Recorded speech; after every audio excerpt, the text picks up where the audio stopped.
Hey everyone, SweetJohnnyCage here, back with another guide for Elden Ring. This time I'm going to show you how to take down Commander Niall in Castle Sol in the Mountaintops of Giants. First off, I want to apologize for the quality of this video. I know it's not up to snuff when compared to every other video. My capture software messed up just as I killed this boss, corrupted the footage, and I had to rip it off my PS5. So it looks a little grainy, I know. Sorry about that. But effective enough for a guide as always. Okay, so starting off, you want to immediately start attacking the spirit with the dual-wielding swords. If you have a greatsword or some sort of heavy weapon, you will be able to just kind of abuse these guys, and they shouldn't be able to get too much damage off on you. But the guy with the shield is probably the trickiest, because he has a shield dash that also has a frost whirlwind. What this means is he will hold up his shield, dash toward you, and then slam it, and then on the slam, there will be a frost whirlwind. The way to dodge that successfully, you'll see it here, just roll into him. That's it. If you time it correctly, you won't take any damage. I did notice rolling backwards, I would 99.9% of the time take damage from it. So just roll into the shield bash. Okay, so throughout that whole process, Commander Niall really won't bother you too much. It's when the ads die that the real boss fight starts. And this guy has a knife for a foot. And that knife is lightning, because why not? Okay, so he's got quite a few attacks. Many of them end with this, where he slams the standard down, and then that causes a frost whirlwind. Believe it or not, that can be dodged, and I will do it one time in this video, so you can see it's possible. The timing is just really difficult.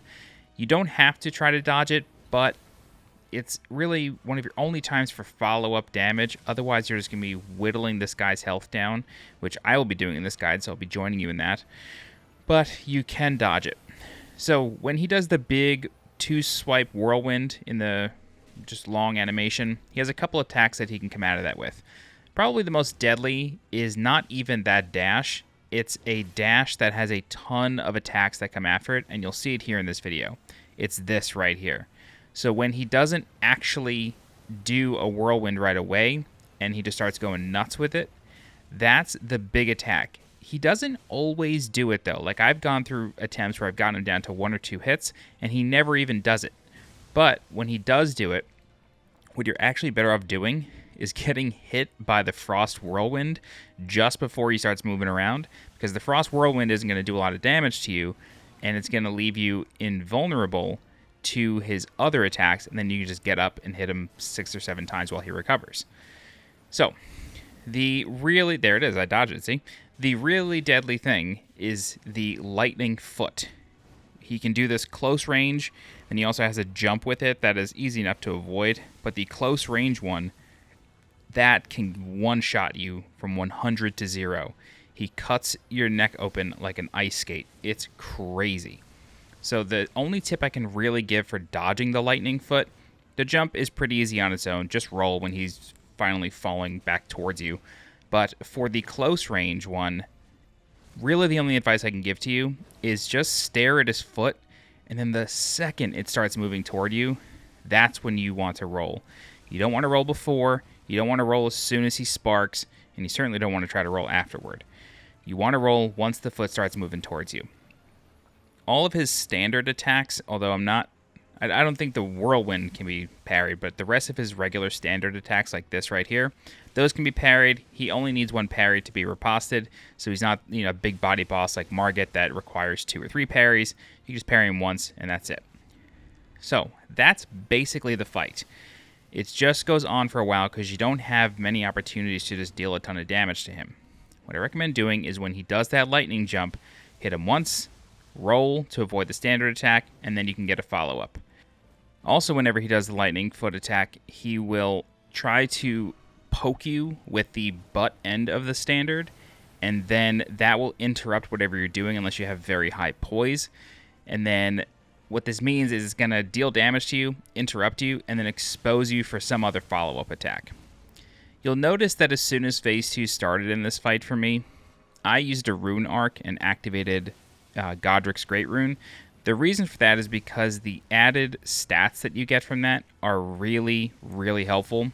And I was mostly just looking for extra health because I was trying to not get murdered by his lightning foot. I was not able to survive it without a great rune active. So if you have a rune arc, try to get familiar enough with phase 2 to the point where you feel like if I just had a little bit more health, I would be able to do it. Once you start feeling that way, start activating rune arcs in the fight, and you should be able to take him down. But as you can see, the fight just lasts a long time. There's really no way about it. It's just going to be a battle of attrition. Hey, I dodged it again. Look at that. It's just going to be a battle of attrition where you are just taking one shot at a time at him. Doesn't get much more complicated than that. Unfortunately, he can build frostbite on you pretty quickly, but if you have the ability to create the boluses that remove frostbite, if you found that cookbook, it's a great fight to use it in, and they do get active quickly. You don't have to like wait for a long animation to get rid of all the frostbite. And then if you do that, then you can kind of put yourself in those situations where you are kind of ignoring the frostbite buildup, and then you can either not worry about trying to roll through the frost whirlwind. You could just stand in it while blocking and then get some follow-up damage. That's another strategy if you are okay using a lot of consumables. Either way you want to go is fine as long as he dies. So here I was just kind of getting tired of him. So do you know what? Eat Black Flame. That's how I'm going to kill you. All right, once he drops, you get the Veteran's Prosthesis. Show you where he is on the map here, up here in the mountains. And then you will also want to go through the door that just opened up. And then you're going to get a pretty good treasure at the top of this castle. And that's it. If you have any questions, please feel free to leave a comment. I'll do my best to help you out. If you're looking for more guides for Elden Ring, please subscribe to the channel so you get alerted when new guides go live. If you're interested in supporting the channel monetarily, please consider becoming a channel member by clicking the blue join button below this video. Don't forget to follow me on Twitter and join my Discord. The links for those are in the description below. As always, I'm SweetJohnnyCage. Thank you so much for watching, and I'll see you next time. Bye-bye.